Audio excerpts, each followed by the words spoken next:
How have Ukrainians and President Zelensky marked this first anniversary of the war?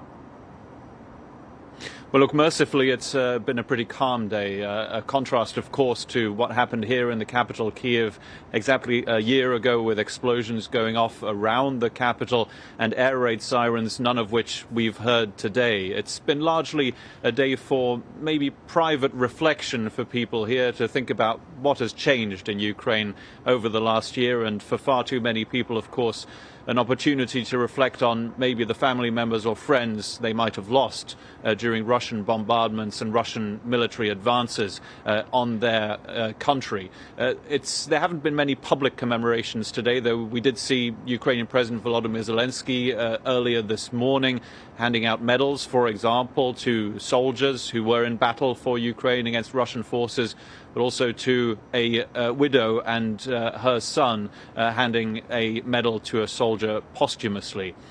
So it's been a pretty quiet day here, a moment of reflection for a lot of people, and a quiet day because there have been no missiles here over Kyiv. There had been that warning and that fear, really, trepidation that it might come to that Russian President Vladimir Putin might choose the exact anniversary for another attack on cities like the capital here. So far, that has not come to be.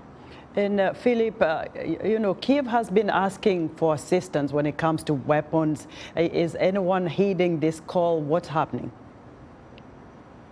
Yeah, Ukraine gets more and more weapons and more ammunition. It has been that way almost since the start of the war, but Ukraine needs more, and it needs more and more, and there are more demands for weapons from the Ukrainian government again and again, and there will be from President Zelensky as well, who's holding a press conference as we speak, in fact.